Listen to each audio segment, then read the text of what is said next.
Hello dear friends, today we are going to start economic chapters from standard 10 social science.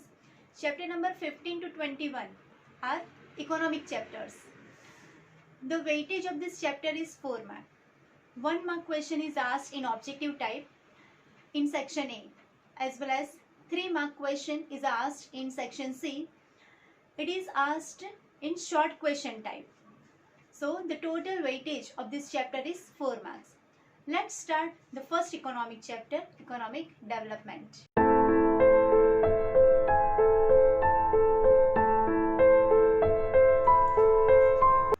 Economic development.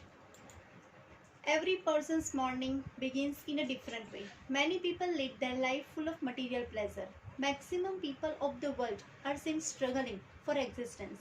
Means many people have all kinds of facility, and maximum people of the world they are just struggling for their existence. Means वो लोग जिंदा रहने के लिए struggle कर रहे हैं, and इसीलिए कहा गया है every person's morning begins in a different way.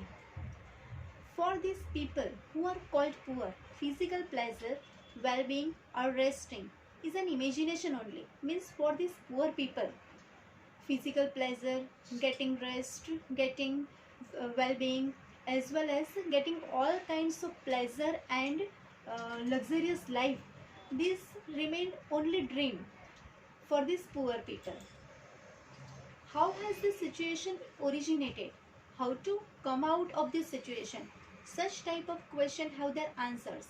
Means how this difference between poor people and rich people originated. How has this situation originated? How to come out of this situation? All these questions have their answer and solution.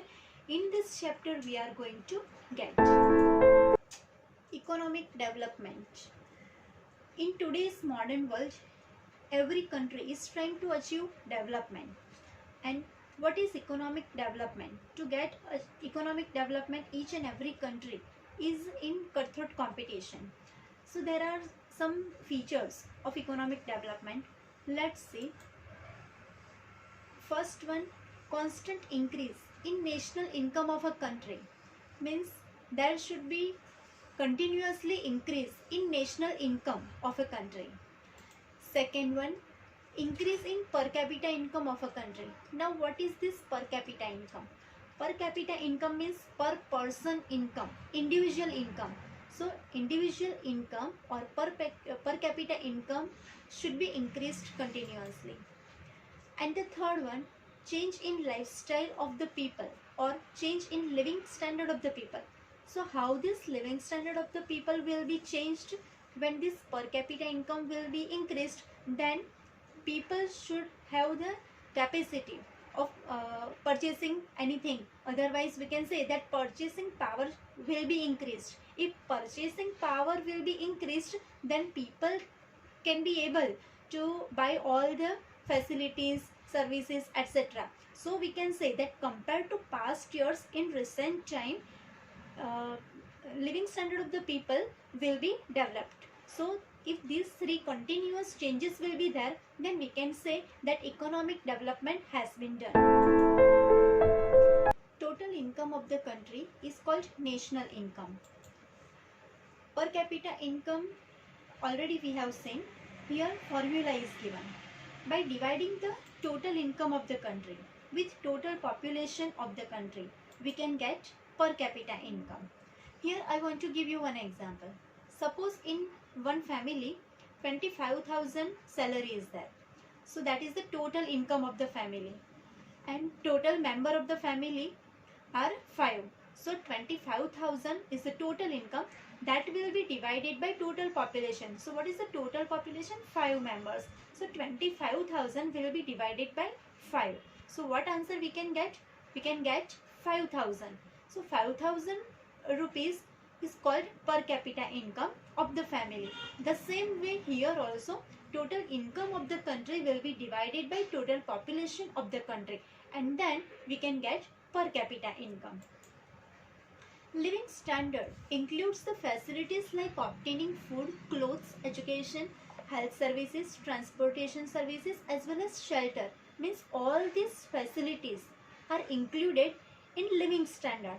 If people are getting and they are easily fulfilled all this requirement compared to past year, then we can say that living standard of the people has been increased, and in our country also compared to past years, today maximum people are getting all these requirements easily. So we can say that economic development is taking place in India. National income of India. It is also called GDP. What is GDP? Gross domestic product. In the year 2011-12, national income of India was 87 lakh 36,039 crore rupees, which was increased in the year 2015-16, and in the year 2015-16 national income of India was 1 crore 35 lakh 67,192 crore rupees. So here we can see the constant increase in national income of India. So this is one of the feature of economic development. Difference between economic progress and development. Economic progress and economic development, both words show an increase, मतलब कुछ ना कुछ बढ़ा हुआ है. But there is difference between both these words. Let's see what are the differences between them. First one, on the basis of development process. In that first point is given, economic development is qualitative, while economic progress is quantitative. Development show good quality and progress shows increment in quantity, means more proportion of production. Once economic development is done, then only economic progress becomes possible. And so economic development is the first stage, whereas economic progress is the second stage.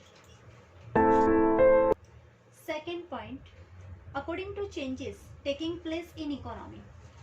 On the basis of new researches, economy increase in production is economic development. Means if production is increased, then it is called economic development. Secondly, because of research in hybrid seeds, agricultural production has been increased, which shows quality increment, and so it is called economic development.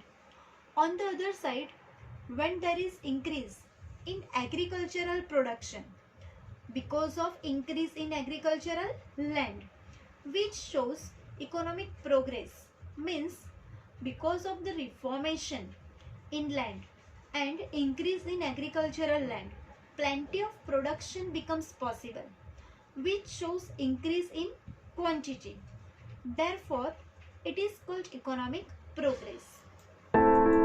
Next point, in relation to developed and developing nations. Difference is seen in both of them in relation to developed and developing nations.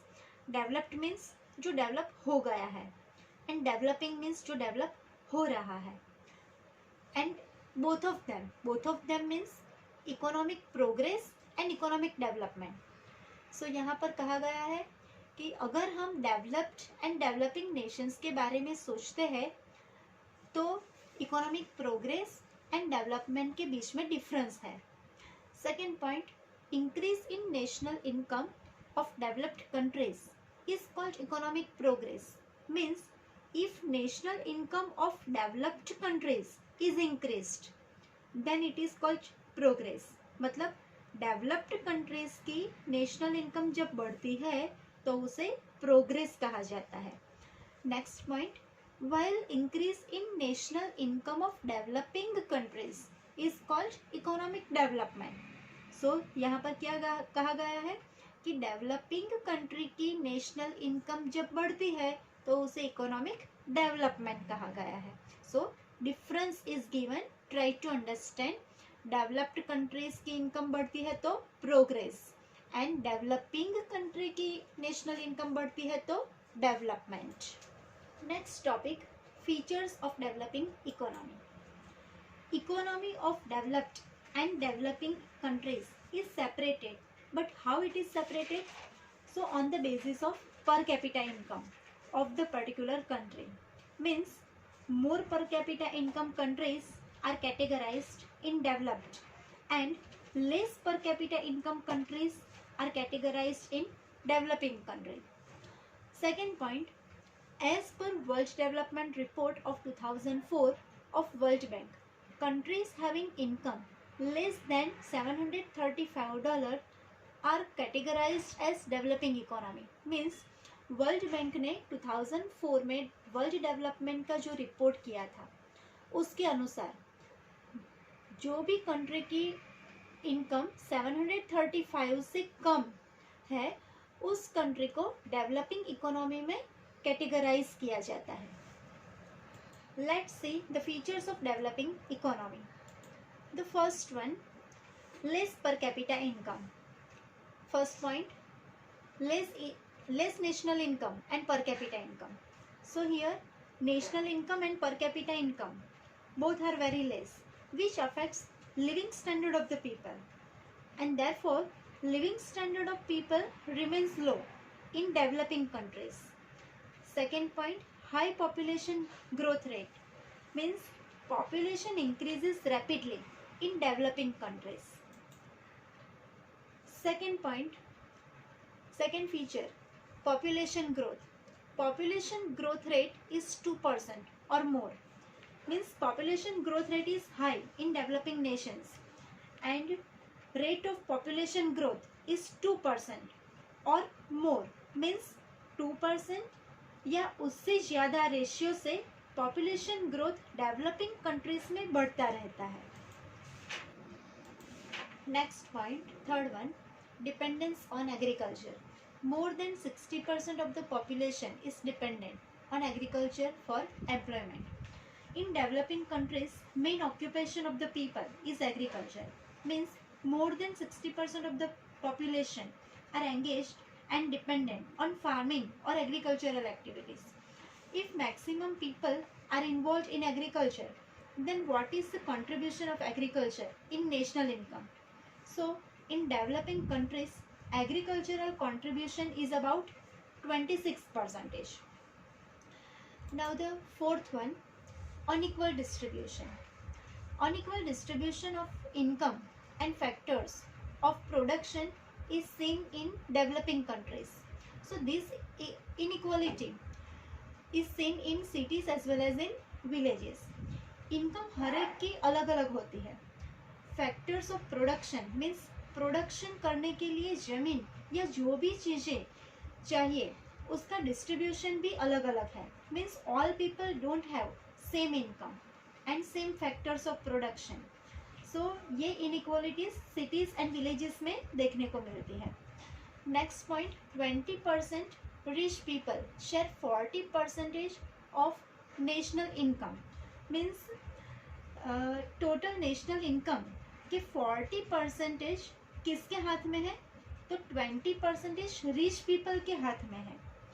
Next point, the poorest 20% people share 10% of the national income. Means 20% poorest people के हाथ में total national income में से सिर्फ 10% ही है. In the hands of the rich people more income and property is seen. Due to unequal distribution, rich people become more rich and poor people become more poor in developing countries. Next feature, unemployment. Ratio of unemployment is more than 3% of total labor. Unemployment may be counted as an important feature. Means unemployment is one of the major features in developing countries, and in these countries unemployment ratio is more than 3% of total labor, as well as different types of unemployment may be seen here. Which kind of unemployment? So first one is seasonal unemployment. Means कोई particular season में ही काम मिलता है, बाकी के सभी महीनों में लोगों को घर पे बैठना पड़ता है. Second one we can say disguised unemployment. Means 50% काम करते हैं, उसमें से अगर 20 पीपल काम पे नहीं आते तो भी प्रोडक्शन में कुछ भी फर्क नहीं पड़ता. प्रोडक्शन डिक्रीज नहीं होता, प्रोडक्शन पे उन 20 लोग नहीं आए उनका कोई असर नहीं होता. Why it is like this? So those 20 laborers were not needed there. So it is called disguised unemployment. And next one is industrial unemployment. Those people are working in industries for some reasons.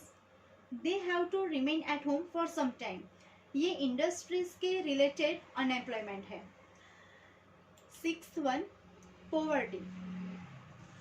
Poverty is also one of the important features of developing countries, who are called poor people. So poor people are, we can say poor people, they cannot satisfy or they cannot fulfill their own primary necessities, means basic requirement like food, clothing means clothes, shelter means house, education, health facilities, etc. So all these basic necessities those people cannot fulfill. So these people are considered as poor people. Now these poor people constitute 1/3 of the total population in developing countries. Seventh feature, dual economy means mixed system. मतलब एक जगह पर development हुआ है और दूसरी जगह पर डेवलपमेंट नहीं हुआ. The economy of a developing country is based on dual or mixed system, as I told you. On one side, backward farming, old machinery, orthodox social structure, less production in villages. Means we can say here that because of backward farming, means वही traditional method से farming करते हैं लोग. Old machinery, orthodox social structure means new changes are not accepted here and restrictions are there. ये सभी की वजह से प्रोडक्शन भी कैसा होगा, सो लिमिटेड और बहुत कम होगा. कहाँ पर, विलेजेस में. On the other hand we can say modern industries, new production, modern implements, modern sophisticated lifestyle in cities. Means on the other hand in cities all this development are observed, and for that only it is said that the economy of a developing country is based on dual or mixed system. Next, eighth number, insufficient infrastructure facilities. Insufficient means not enough. Infrastructural facilities like education, transportation, communication, electricity, health facilities, banking, etc. are less in developing countries. Means all these infrastructural facilities are very much important for the development of any country, and these infrastructural facilities are less developed, or we can say it is not enough in developing countries. So this is one of the important feature which hinders in the development of the country. Next and last one, form of international trade. The structure of foreign trade of developing countries is different. Means the ratio of import and export with foreign countries is different in developing countries. These countries export agro products, farm products and mineral ores which are cheaper and less demanded. So very less income is gained by exporting this kind of goods. On the other hand, these countries import industrial products and machinery which are expensive. Therefore the conditions of foreign trade are adverse, means bad condition, and foreign debt is increased because compared to we can say that compared to exported things, imported things are more in developing countries, and for that there is an increase in foreign debt in the developing countries. Next topic, economic and non-economic activities. Economic activities, earning or spending money for the exchange of commodities or services. For example, activities of a farmer, an artisan, a businessman, a teacher, etc. Means all these people are giving their service, as well as whatever work they are doing, they are getting the reward, they are earning something, and for that whatever activities they are doing, their activities are called and included in economic activities. Next one, non-economic activities. Activities that are not aimed at obtaining income or reciprocate indirectly are called non-economic activities. Reciprocate means to give reward. Here examples are given: nurturing of a child by the mother, activities of a social worker, etc. So all these people are included in non-economic activities. Why? Because they are doing work, but they are not wishing any reward. They are not asking for any reward, and for that, these activities, nurturing of a child by a mother means बच्चे का जो उछेर करती है माँ, वो as well as activities of a social worker, society के लिए जो भी रिफॉर्मेशन का काम करते हैं, ये सभी एक्टिविटीज को नॉन इकोनॉमिक एक्टिविटीज में इंक्लूड किया जाता है.